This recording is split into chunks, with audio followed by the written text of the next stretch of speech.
Break के बाद एक बार फिर स्वागत है आप सभी का इनसाइड झारखंड न्यूज के इस बुलेटिन में। चलिए जानते हैं खबरों के बारे में। खबरों की शुरुआत करते हैं राजधानी रांची से। क्रिप्टो करेंसी के नाम पर साइबर ठगी करने वाले एक ताइवानी नागरिक को झारखंड की अपराध अनुसंधान शाखा पूछताछ के लिए रांची लेकर आई। मालूम हो कि काफी दिनों से तलाश कर रही सीआईडी ने इस ठग की गिरफ्तारी हाल ही में मुंबई एयरपोर्ट पर की थी।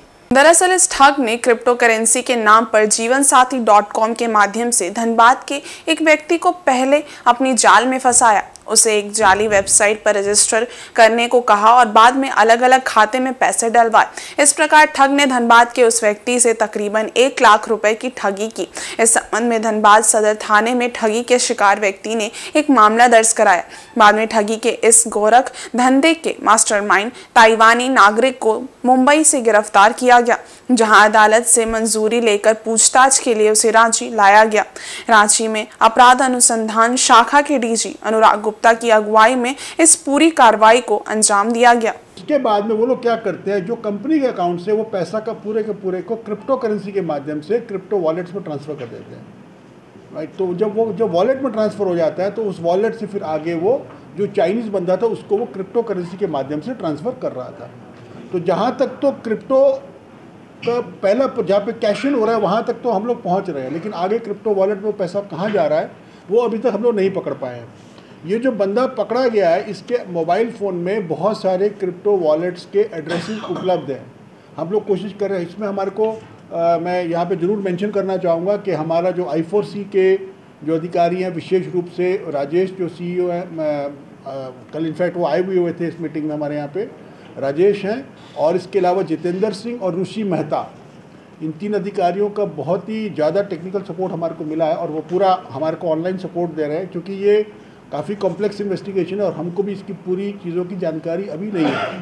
तो अभी हम लोगों का फ्यूचर का प्लान ये है कि जिन क्रिप्टो वॉलेट्स में इन लोगों ने लोगों के, गरीब लोगों के या निर्दोष लोगों के या विक्टिम्स के पैसों को जमा किया है, हम लोग कोशिश करेंगे कि उन क्रिप्टो करेंसी को या तो वॉलेट्स को फ्रीज़ कर देंगे या फिर अपना एक क्रिप्टो अकाउंट क्रिएट करके उस पैसे को अपने अकाउंट में लाकर सरकारी रूप में ला करके कोर्ट से आदेश प्राप्त करके हम लोग फ्रीज़ करके कोर्ट के सामने उसको एक सीजर के रूप में प्रोड्यूस करें। उधर राजधानी रांची के हॉलिड होम में निर्यात संवर्धन एवं जेम पर 2 दिवसीय राष्ट्रीय संगोष्ठी का आयोजन MSME विकास कार्यालय रांची एवं MSME मंत्रालय भारत सरकार द्वारा संयुक्त रूप से किया जा रहा है। कार्यक्रम का शुभारंभ उद्योग निर्देशक एवं उपस्थित अन्य गणमान्य व्यक्तियों द्वारा दीप प्रज्वलित कर किया गया।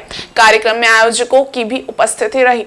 उद्योग निदेशक के आयोजित 2 दिवसीय राष्ट्रीय संगोष्ठी के पहले सत्र को संबोधित करते हुए कहा कि झारखंड में वन उत्पाद के निर्यात की काफी संभावना है। उन्होंने कहा कि ऐसा देखने को मिलता है कि यहाँ के प्रोडक्ट और पैकेजिंग और प्रोसेसिंग पर कम ध्यान दिया जाता है, इसलिए रांची में एक मेगा प्रोसेसिंग बनाए जाने की जरूरत है। उन्होंने कहा कि MSME उद्यमी को आगे बढ़ाने के लिए सरकार लगातार प्रयासरत है। झारखंड सरकार, चैम्बर ऑफ कॉमर्स और MSME उद्यमी मिलकर राज्य के विभिन्न जिलों में भी इस तरह का कार्यक्रम करें ताकि हर जिले के उद्यमियों को लाभ मिल सके। लोगों से डिस्कशन हुआ है, हमारे सचिव सर थे, उनका भी इसमें काफी इनपुट गया है और हमको लगता है विदिन अ मंथ आप लोगों को MSME की भी पॉलिसी मिल जाएगी अपडेटेड वाली।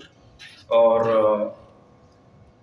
लगातार उद्योग विभाग, हमारे सचिव सर, सभी लोग ओपन हैं कि आप लोगों के जो सुझाव हैं और जो किसी प्रकार का सहयोग की आवश्यकता है, तो मेरा ऑफिस है नेपाल हाउस में, सर का ऑफिस है प्रोजेक्ट भवन, तो आप लोग का स्वागत है। मेरे ऑफिस में कभी भी आ सकते हैं, हम लोग समस्या का निदान करने के लिए ही बैठे हैं। और चूंकि बाकी राज्यों में भी लोग ज़्यादा से ग्रो कर रहे हैं, तो हम लोग चाहेंगे कि झारखंड चूंकि बहुत सारे फ्रूट्स में, फलों में और विभिन्न प्रकार के जो चावल है उनका भी बहुत डिमांड है, खासतौर से अफ्रीकन कंट्रीज में या फिर मिडिल ईस्ट में भी है। तो इन सबका आप स्कोप को भी एनालाइज कीजिए और अपने प्रोडक्ट को कैसे अच्छे से अच्छे पैकेज करके, क्योंकि आजकल पैकेजिंग का भी बहुत अच्छा वैल्यू है।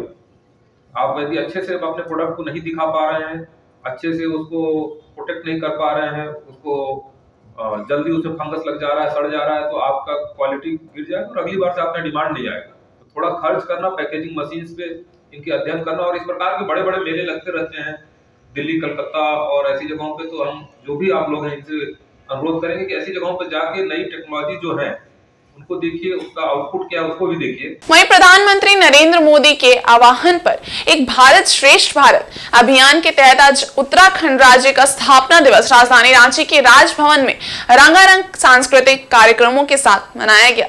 उत्तराखंड देवों की भूमि है, यहाँ अनेक तीर्थ स्थल हैं, उसके साथ साथ यहाँ का वातावरण भी मनमोहक वाला है। उक्त बातें आज राजभवन में आयोजित कार्यक्रम में राज्यपाल सीपी राधाकृष्णन ने कही। उन्होंने कहा कि उत्तराखंड का देश के विकास में भी काफी योगदान है। That is Dharma. That we are celebrating today our Uttarakhand Foundation Day, and we have received from the Governor of Uttarakhand a very enlightening message from him that has been broadcasted, and we all are very proud. The Uttarakhand is contributing a lot in the development of our Jharkhand. इस अवसर पर doctor साक्षी और उनकी team द्वारा कई सांस्कृतिक कार्यक्रमों का मंचन किया गया, जहां एक और उत्तराखंड का पारंपरिक गीत और नृत्य प्रस्तुत किया गया। उसके साथ ही पति पत्नी के आपसी मनोहर दृश्य भी नृत्य के जरिए चित्रित किया गया। प्रधानमंत्री नरेंद्र मोदी के आह्वान पर हर एक राज्य की स्थापना दिवस को राजभवन में आकर्षक तरीके से मनाने की परिपाटी शुरू की गई है। इससे हमें एक दूसरे के बारे में जानकारी मिलती है, बल्कि वहाँ के लोकल कलाओं से भी आमजन परिचित होते हैं। एक बार फिर प्रधानमंत्री नरेंद्र मोदी का ये अभियान भारत को श्रेष्ठ बनाने में अपनी बहुत बड़ी भूमिका निभा रहा है।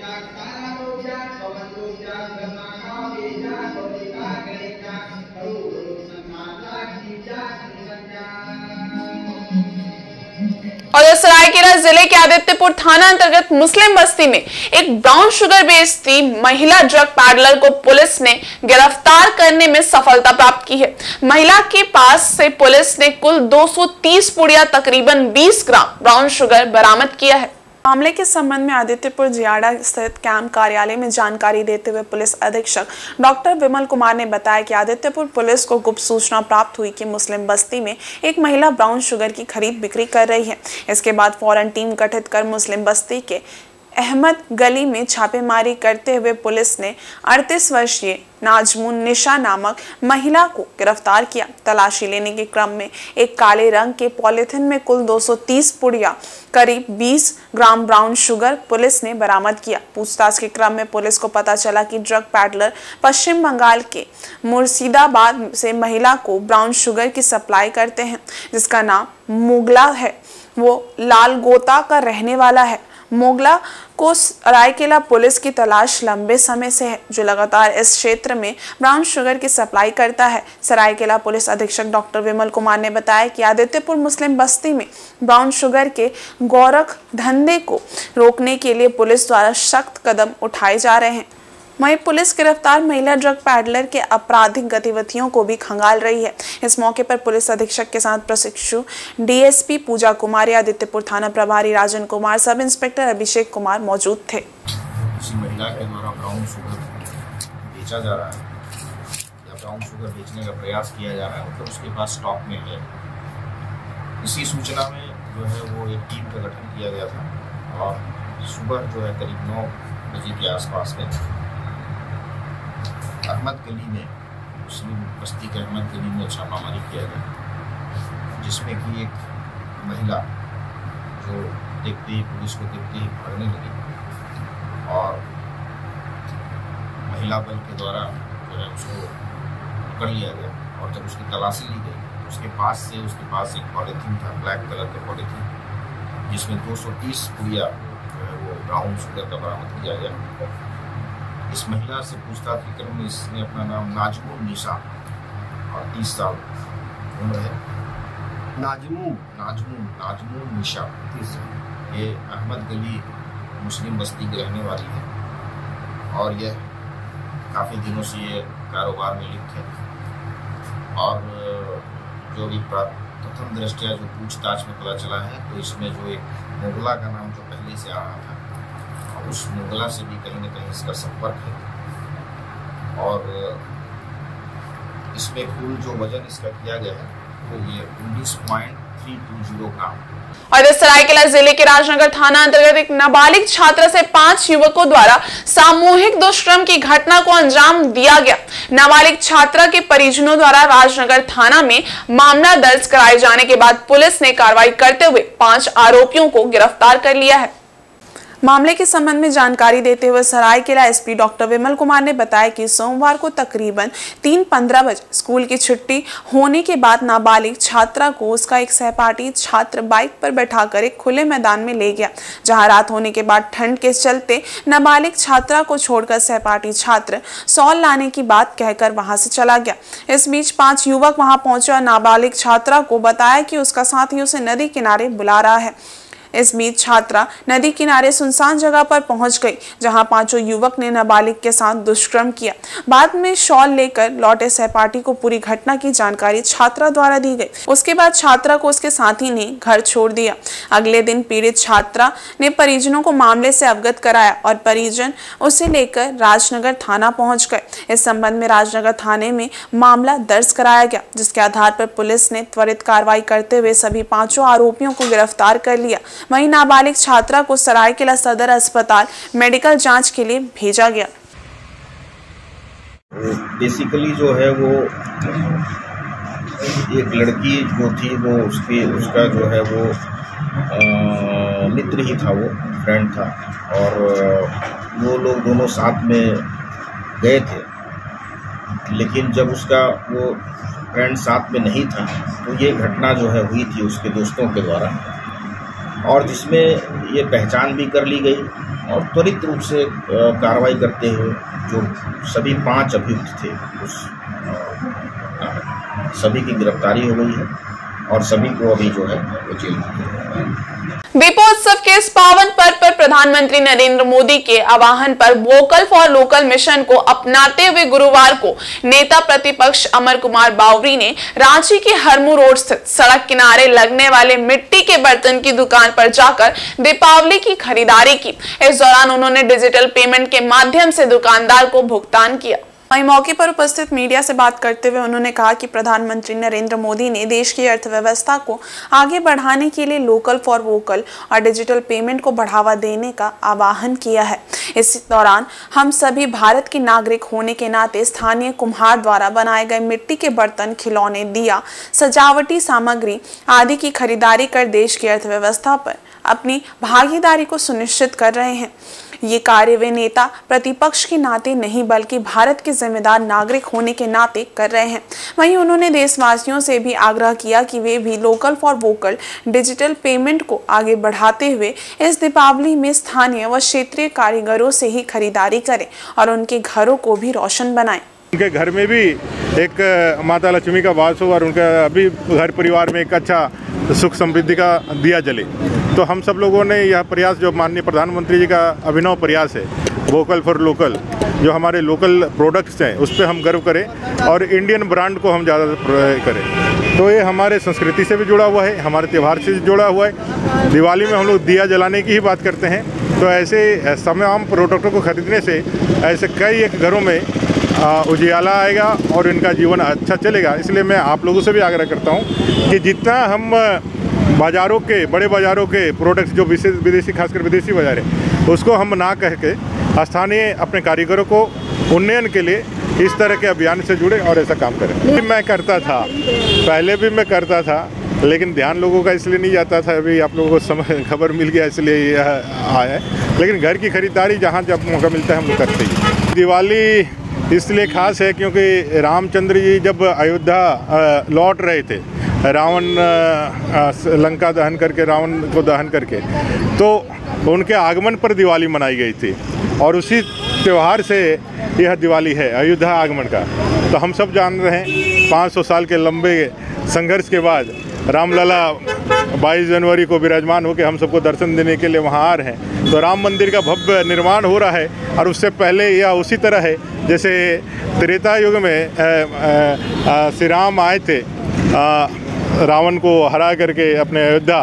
तो हमारे लिए भी वो अवसर है कि आज राम जी पुनः, हमारे रामलला अयोध्या में विराजमान होने वाले हैं और उससे पहले हमारे लिए दिवाली बहुत आनंद और बहुत हम सब धर्मावलंबियों के लिए एक उत्साह का और उल्लास का वातावरण। और इधर बांग्ला भाषी यूनियन समिति की प्रदेश कार्यकारी अध्यक्ष रीना मंडल एवं उनके पति आशीष मंडल पर हुए हमला का विरोध शुरू हो गया है। गुरुवार को झारखंड बांग्ला भाषी यूनियन समिति ने उपायुक्त के माध्यम से मुख्यमंत्री को एक पत्र भेजकर दोषी को जल्द से जल्द गिरफ्तार करने की मांग की है। जिला मुख्यालय पहुंचे यूनियन समिति के सदस्यों ने बताया कि 31 अक्टूबर को धनबाद में रीना मंडल एवं उनके पति की कार को पीछे से रणवीर सिंह नामक व्यक्ति ने अपनी कार से टक्कर मार दी थी।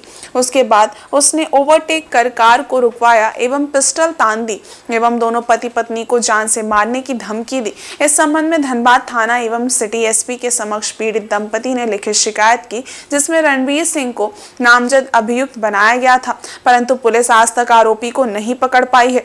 इससे पुलिस की कार्यशैली पर सवाल खड़ा होता है। झारखंड बांग्ला भाषी यूनियन समिति ने मुख्यमंत्री से इसमें हस्तक्षेप कर आरोपी की गिरफ्तारी करवाने और दंडित करने की मांग की है। धनबाद में हमारे झारखंड यूनियन समिति के जो प्रदेश के जो कार्यकारी अध्यक्ष है रीना मंडल जी और आशीष मंडल जी उनके पति, ये लोग दोनों आपस इंद्री से आ रहे थे धनबाद, जो कि धनबाद के बैंक मोड़ के सामने में किसी दबंग व्यक्ति ने उनके गाड़ी में धक्का मारते साथ उन लोगों ने पति और पत्नी दोनों गिर गए थे और गिर जाने के बाद में सामने में आ गए और आके उनको जान से मारने की धमकी दी गई। आके जान के मारने से धमकी क्यों दी गई, ये एक तो बहुत बड़ी एक चिंता की विषय है, जो कि इस विषय में करीब आपका हुआ था 31 अक्टूबर की घटना है। उस घटना में प्रशासनिक अभी भी चुप्पी साधी हुई है। धनबाद में जो प्रशासन जो कि सीसीटीवी फुटेज देखे हैं, तो अभी हमारे जो झारखंड बांग्ला भाषी यूनियन समिति की तरफ से हमने पूरे झारखंड में एक ही दिन में हम लोग उपायुक्त के द्वारा हमने मुख्यमंत्री हेमंत सोरेन जी को ज्ञापन सौंपने आए हैं कि हम लोग के साथ में जो ये घटना घटी, रीना मंडल जी के साथ में एक महिला के साथ में ये जो एक घटना घटी, इसके लिए प्रशासन अभी तक चुप्पी साधी हुई है। आखिर क्यों ये चुप्पी साधने की मतलब ये समझ नहीं आ रही है, इसीलिए इसका हम लोग विरोध कर रहे हैं कि जो दबंग व्यक्ति ने किए है इस तरीके से घटना और जो सीसीटीवी फुटेज देखने के बाद भी अभी तक प्रशासन उसमें कोई एक्शन नहीं ली है। इस एक्शन लिए नहीं लिए, इसीलिए आज हम लोग सभी जिले में हम लोग एक साथ दे रहे हैं ताकि उनके ऊपर जो दबंग आदमी है उनके ऊपर कानूनी कार्रवाई, कठिन से कठिन कार्रवाई हो, ताकि आज एक महिला के साथ हुई है, दूसरे दिन किसी महिला के साथ में होगी, ताकि ये चीज बंद हो जाए। इसीलिए आज हम लोग यहाँ पर ज्ञापन सौंपने आए हैं। वहीं क्षेत्र की सुख समृद्धि के लिए मुसाबनी स्थित बुद्धनाथ गुम्बा में कार्तिक माह के एकादशी पर पूजा पाठ समेत धार्मिक कार्यों का आयोजन किया गया। इस मौके पर बड़ी संख्या में बौद्ध धर्म के अनुयायी परिवार के साथ पहुंचे और पूजा पाठ में हिस्सा लिया। मुसाबनी 2 नंबर एरिया स्थित क्षेत्र के एकमात्र बुद्धनाथ गुम्बा में कार्तिक माह के एकादशी पर पूजा पाठ का आयोजन किया गया। इस मौके पर पुजारी काजीमल लामा ने पूजा संपन्न कराई। इस दिन मंदिर प्रांगण में पुजारी द्वारा पूजा अर्चना कर क्षेत्र की सुख समृद्धि के लिए नया लुंदूर लगाया गया। उसके बाद पूजा आरंभ की गई। मौके पर हवन किए गए और 108 दिए भी जलाए गए। मौके पर बौद्ध धर्म को मानने वाले लोग अपने परिवार के साथ उपस्थित हुए। बताते चले कि कार्तिक मास में मनाए जाने वाला ये पर्व बौद्धिस्टों का महत्वपूर्ण पर्व है। कार्तिक माह का एकादशी है और हर एक साल कार्तिक महीना पर अगर कोई भी व्यक्तिगत अपने घर पे ये पूजा करता है तो अपने घर की सुख शांति के लिए किया जाता है। और अगर ये टेम्पल या मंदिर गुम्बा पे किया जाता है तो जहाँ पर ये मंदिर है उस जगह की सुख शांति के लिए ये पूजा किया जाता है। और जैसे कि हमारा लुंदूर है और साइड में जब लॉन्ग देख रहे वो तोरण है, ये हमारा लैंग्वेज में कहा जाता है, जो कि इसे टिबेटन फ्लैग भी कहा जाता है। और इसमें जितना भी स्क्रिप्ट लिखा हुआ वो टिबेटन लैंग्वेज लिखा गया है और सब भगवान के प्रति है। और जैसे मैंने कहा कि आज एकादशी है तो हम चाहते हैं कि हमारा ये टेम्पल में जो पूजा हो रहा है ये मुसाबनी के सुख शांति के लिए पूजा किया जा रहा है। इधर जमशेदपुर शहर में दीपावली पर्व को लेकर बाजार सज चुका है, जहां मिट्टी के दिए पूजन सामग्रियों की जमकर खरीदारी हो रही है। वहीं रंगोली की बिक्री भी जोरों पर है। यूपी और लखनऊ से रंगोली की टीम जमशेदपुर पहुंची है। आकर्षक और सुगम तरीके से रंगोली बनाने की चलनी, रंग आदि की बिक्री हो रही है। मान्यता है कि दीपावली के दिन घर के आंगन और दरवाजे पर रंगोली बनाई जाए तो मां लक्ष्मी का आगमन होता है। वैसे जमशेदपुर शहर में लोग दीपावली का त्यौहार काफ़ी धूमधाम से मनाते हैं। रंगोली विक्रेताओं की माने तो बाजार में बिक्री काफ़ी अच्छी है। दुकानदार का कहना है कि यहाँ के लोग मार्बल्स के बुरादे से बने बालों को गेट के बाहर रंगोली बनाकर सजाते हैं। मान्यता है कि इससे माँ लक्ष्मी का घर में आगमन होता है, जो शुभ संकेत है। वहीं साक्षी बाजार में दीपावली से सजे झालर और अन्य सामग्रियों की बिक्री जोरों पर है। यूपी से आए हैं, रंगोली बेचते हैं, चावल का बनता है। ये दीपावली पे चलता है, दीपावली पे चलता है रंगोली, और बेच के चले जाएंगे। चावल का बनता है और पत्थर का बनता है, टैल का, इस तरह बनता है। अररिया जिले के एसएसपी किशोर कौशल ने समाहरणालय सभागार में आने वाले पर्व त्योहार में सुरक्षा को लेकर मासिक अपराध संगोष्ठी का आयोजन किया, जिसमें पदाधिकारियों को आवश्यक दिशा निर्देश दिए गए। दीपावली, काली पूजा और छठ को लेकर जिले के एसएसपी किशोर कौशल ने मासिक अपराध संगोष्ठी का आयोजन किया, जिसमें जिले भर के सभी थाना प्रभारी, सभी डीएसपी, सिटी एसपी और ग्रामीण एसपी मौजूद थे, जिन्हें त्योहार के दौरान बाजारों में सुरक्षा बढ़ाते हुए खास नजर रखने, छठ घाटों का औचक निरीक्षण करने के निर्देश दिए गए, ताकि किसी प्रकार की अनहोनी घटना न हो। वहीं थाना में पेंडिंग मामलों का निपटारा करने के साथ साथ वारंटी की गिरफ्तारी और कुर्की अभियान चलाकर मामलों के निष्पादन का निर्देश दिया। उपस्थिति में सभी को यह दिशा निर्देश दिया गया है कि अभी जो त्यौहार एक तरीके से चल रहे हैं, उन त्योहारों को लेकर के विशेष तौर पर पुलिस लगातार अलर्ट रहे। बाज़ारों में खास तौर पर पुलिस की प्रेजेंस लगातार बनी रहे, जिससे कि किसी भी प्रकार की कोई आपराधिक घटना या कोई अप्रिय वारदात ना हो पाए। खास तौर पर छठ की अगर हम लोग बात करें तो उस दौरान घाटों का भौतिक रूप से निरीक्षण करने का भी आदेश दिया गया है, जिससे कि वहाँ एक सुरक्षित माहौल में सभी लोग अपनी पूजा अर्चना कर सकें। इसके अलावा सामान्य तौर पर जो भी केसेस हमारे यहाँ रिपोर्ट होते हैं, उन केसेस के डिस्पोजल को लेकर के टारगेट सभी थानों को दिए गए हैं कि जितने भी केसेस रिपोर्ट हो रहे हैं उससे अधिक संख्या में केसेस का डिस्पोजल हो, क्योंकि बड़ी संख्या में केसेस विभिन्न थानों में पेंडिंग हैं। इसके अलावा वारंट और कुर्की को अभियान चला करके समाप्त करने का निर्देश दिया गया है। साथ ही जो भी इलीगल एक्टिविटीज़ अगर किसी थाने में चल रही हैं तो उन पर पूर्ण रूप से रोक लगाने का निर्देश दिया गया है, और अगर इसमें किसी भी प्रकार की ढिलाई बरती जाती है तो उसमें संबंधित पदाधिकारी की जिम्मेवारी तय करते हुए उन पर कार्रवाई की जाए। और इधर जमशेदपुर के गोलमोड़ स्थित एनटीटीएफ टेक्निकल इंस्टीट्यूट में सुरक्षित पर्यावरण के साथ दिवाली को लेकर 3 दिवसीय दिवाली इवेंट का आयोजन किया जा रहा है। ये इवेंट 8 से 10 नवंबर तक आयोजित किया गया है, जिसमें एनटीटीएफ के 100 छात्र छात्राएं भाग ले रहे हैं। प्रथम दिन दिया डेकोरेशन और तोरण मेकिंग का कार्यक्रम रखा गया, जबकि आज दिवाली घर बनाया जा रहा है। वहीं अंतिम दिन 10 नवंबर को पूजा स्थल डेकोरेशन प्रतियोगिता होगी। इंस्टीट्यूट के असिस्टेंट ट्रेनिंग ऑफिसर समूर्ति ने इवेंट के बारे में जानकारी देते हुए बताया कि प्रत्येक वर्ष इस तरह का आयोजन किया जाता है, जिसका उद्देश्य पर्यावरण को सुरक्षित रखते हुए किस तरह दीपावली मनाई जा सकती है, जिसमें मिट्टी और इको फ्रेंडली सामानों का इस्तेमाल कर आकर्षक दिवाली डेकोरेशन किया जा सकता है। वहीं उन्होंने छात्रों के साथ आम लोगों से आग्रह किया है कि वे दिवाली में घरेलू उत्पाद की खरीदारी करें, ताकि रोजगार के साथ पर्यावरण को संरक्षित किया जा सके। हाँ जी बताइए, जो कार्यक्रम होने क्या है? Hello sir, good evening. ये एनटीटीएफ आरएनटीसी में हमारे यहाँ पे दिवाली वीक सेलिब्रेशन चल रहा है, जिसमें बच्चों को बहुत सारे कॉम्पिटिशन्स के लिए पार्टिसिपेट करने के लिए इनकरेज किया गया है। पार्टिसिपेंट्स हमारे बहुत सारे ट्रेनीज हैं, जो first year, second year, third year के ट्रेनीज को बोला गया है। हमारा 3-4 कॉम्पिटिशन्स है, जैसे कि कल हमारा हुआ है दिया मेकिंग एंड तोरण मेकिंग कंपटीशन, आज दिवाली घर कंपटीशन है, एंड कल हमारा कॉर्नर डेकोरेशन कंपटीशन है, जिसमें बच्चे अपने कॉर्नर को सजाएंगे, दिवाली घर को सजाएंगे। उस तरह से कंपटीशन ऑर्गेनाइज किया गया है एनटीटीएफ। बच्चों को हम लोग मोटिवेट करना चाहते हैं कि किस तरह से बहुत ज़्यादा पार्टिसिपेशन हो पूजा वगैरह में। और सर जो हम लोग थीम रखे हैं ऑर्गेनिक कंपटीशन, तो उसमें बच्चे इंकरेज हो रहे हैं कि किस तरह से हम लोग पोल्यूशन बिना फैलाए और हेल्दी चीज़ों से हम लोग दिवाली घर वगैरह बनाएं, ताकि ये दोबारा से हम लोग यूज़ भी कर सके, और यूज़ ना भी हो तो कम से कम एनवायरनमेंट को पोल्यूट ना करें। सेफ दिवाली के लिए हम लोग। और आज के इस बुलेटिन में बस इतना ही। हम कल फिर हाजिर होंगे कुछ और नई खबरों के साथ। तब तक के लिए देखते रहिए इनसाइड झारखंड न्यूज। धन्यवाद।